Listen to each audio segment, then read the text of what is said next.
When your heart stops beating, does the world truly fall silent? There was once a man who came back after 3 full minutes of cardiac arrest. He later said he traveled through a tunnel of light toward a place that felt strangely familiar, yet impossible to describe. He saw loved ones who had long since passed, smiling at him from the other side. He heard a gentle, comforting sound almost like music and felt as if he no longer had a body at all. Just awareness, floating weightlessly in space. When he finally woke up, tears streamed down his face. He whispered, "That place felt more real than this one." And he's not alone.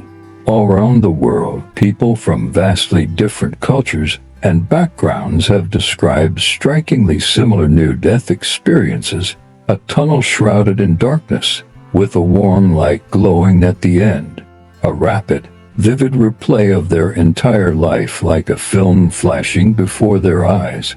A profound sense of peace and unconditional love, so deep it made them reluctant to return to their bodies.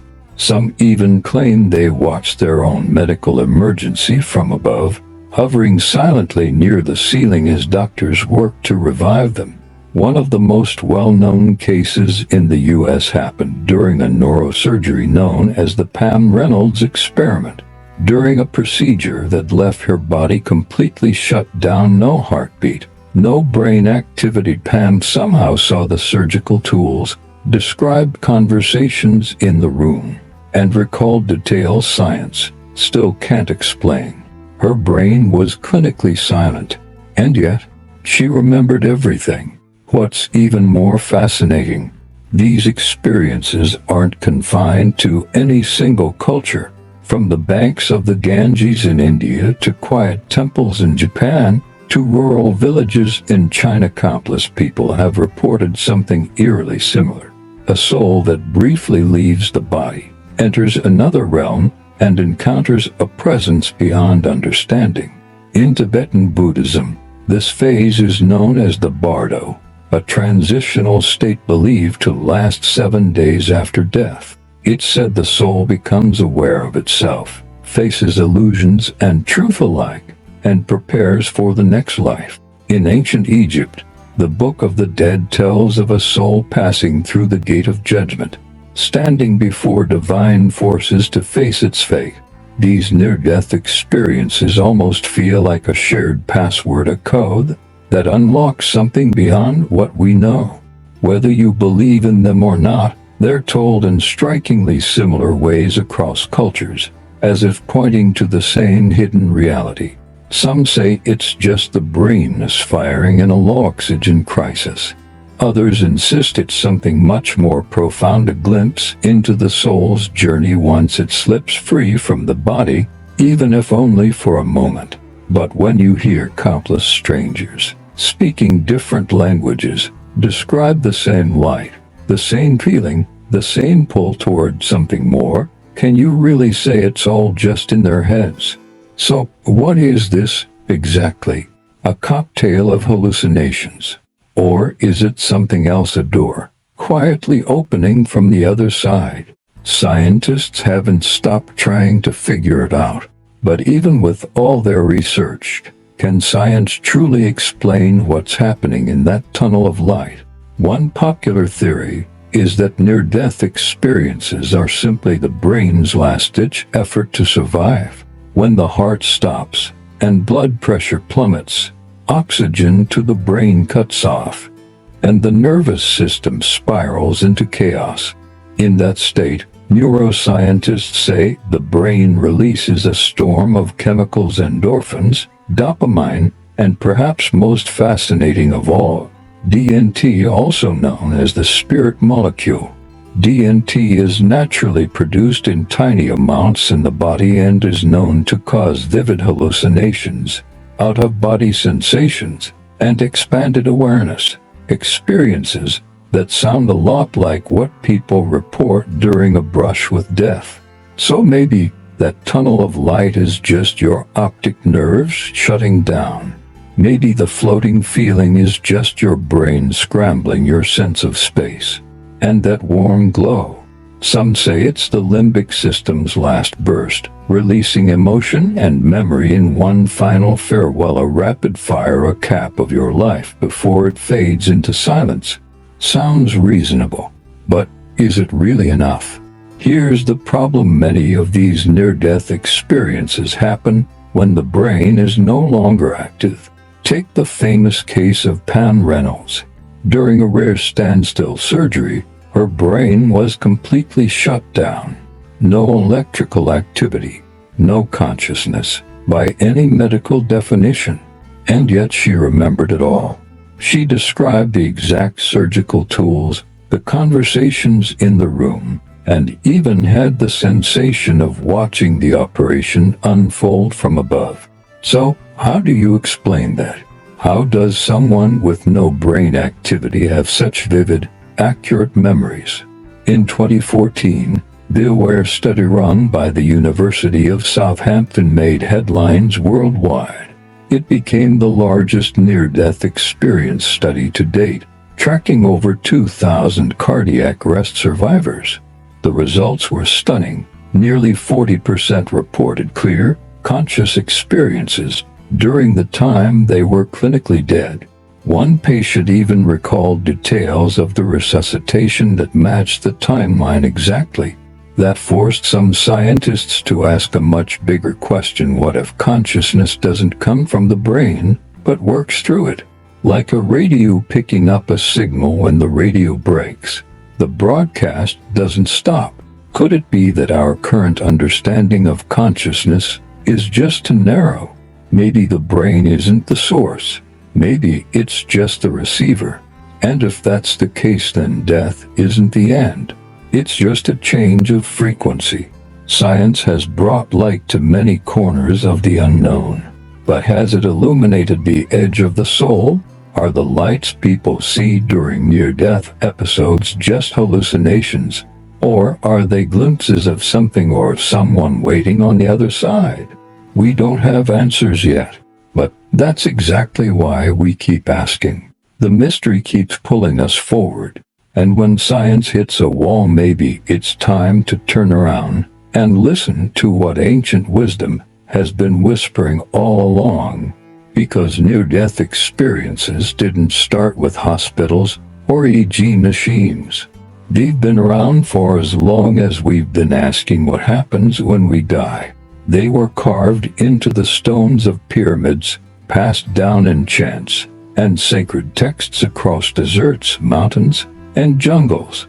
They exist in every major religion and nearly every mystical tradition, always hovering at the edge of our understanding, offering a glimpse of something deeper. In Christianity, many near-death stories are seen as previews of heaven, that presence at the end of the light, often called God or an angel. The loving welcome, the life review, these match the biblical idea of the final judgment almost word for word. Jesus once said, "I go to prepare a place for you." Maybe that wasn't just metaphor. Maybe it was a map. In Buddhism, especially Tibetan Buddhism, there's the concept of bardo, the in-between state after death. The soul leaves the body, but doesn't reincarnate right away.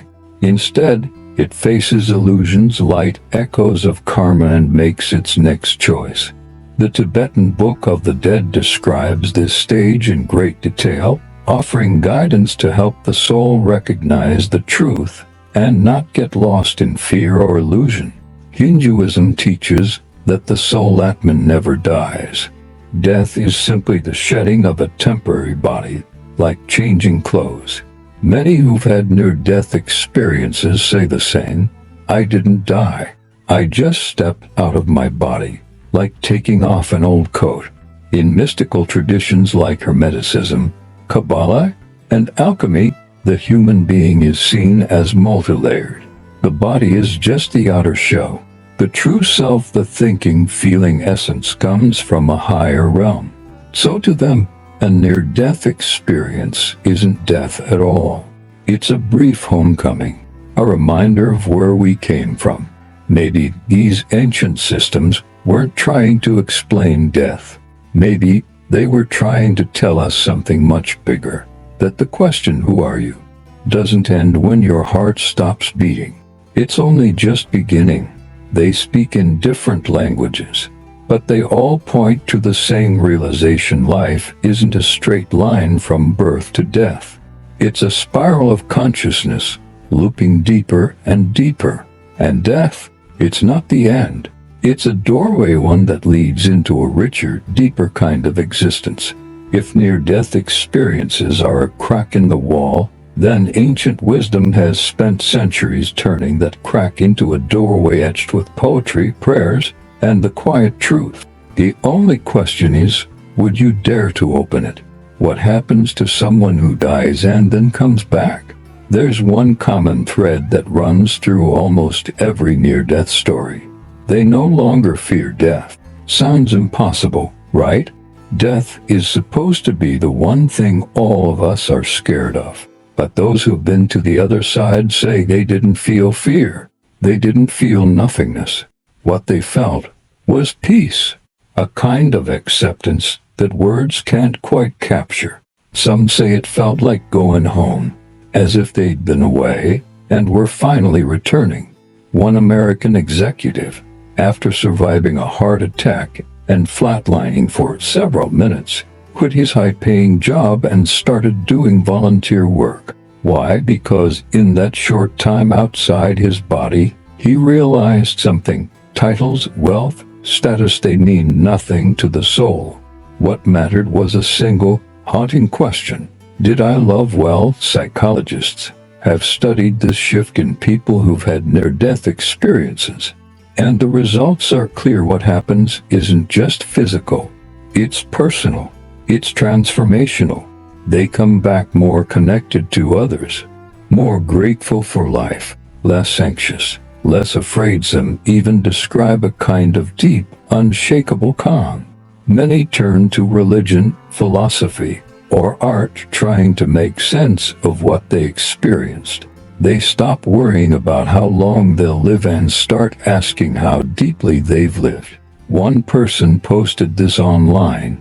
During the few minutes I was dead, I felt a light, not the kind you see with your eyes, but the kind that shines through your soul. And in that light, I saw who I really was, and what I still needed to do. So, what does it mean to wake up from the edge of nothingness with your soul changed? Maybe near-death experiences aren't stories about death at all. Maybe they're life's way of holding up a mirror, forcing us to look at ourselves stripped of ego, distraction, and illusion. We're all going to face death one day, but those who've peeked beyond the veil come back with a message. What we should really fear isn't dying. It's never having truly lived, and that may be the greatest gift a near-death experience can offer. Not fear, but clarity. A question whispered from the other side: why were you born? And what will you leave behind when you go? Is it all just a hallucination? Or is something somewhere calling out to us from the other side? The truth about near-death experiences is still up for debate. But one thing's clear: more and more people are starting to take this mystery seriously. Over the past few decades, the medical world has slowly set aside its skepticism and begun to look at the edge of death with fresh eyes. Major hospitals and universities across the US and Europe have launched research teams focused on consciousness, bringing together neuroscience, psychology, even quantum physics in an effort to answer one question: what exactly is consciousness? One of the most groundbreaking efforts is the AWARE study, led by British Dr. Sam Parnia. His team worked with dozens of hospitals, following up with patients who were clinically dead but then revived. They ran experiments using hidden images and audio cues to see, is it possible to be conscious outside the body while the brain is shut down? Early results: some memories just can't be explained by conventional medicine. At the same time, some quantum physicists are starting to explore a bold idea. What if consciousness isn't in the brain at all? What if it's non-local, like a signal floating in some unseen dimension, and the brain is just the receiver? When the body dies, the signal doesn't stop. It just switches frequencies. This idea turns near-death experiences into something far more than just stories.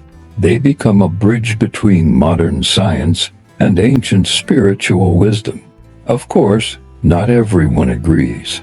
Some experts caution against turning near-death experiences into something overly romantic. They say it's just a side effect of a dying brain intensified by culture, belief, and myth. Others argue the opposite, that these experiences are real glimpses of the soul waking up, evidence of reincarnation, karma, and a higher order to the universe. Somewhere between those extremes, we're hitting a wall.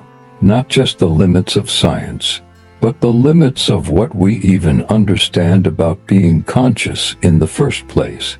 Maybe what scares us most about death isn't the fact that it ends something, but the fact that we still don't know what it is. And those who come back from death's doorstep, they're like a tiny light shining through the crack, faint, but enough to make us rethink everything we thought we knew about life. In the future, near-death experiences may no longer be treated like fringe stories. They could hold the clues we need to finally unlock the nature of consciousness itself. And when that happens, our very definition of death may be rewritten. We might just discover that death was never the end. It was always a door leading us into something far greater. Are you ready to open it?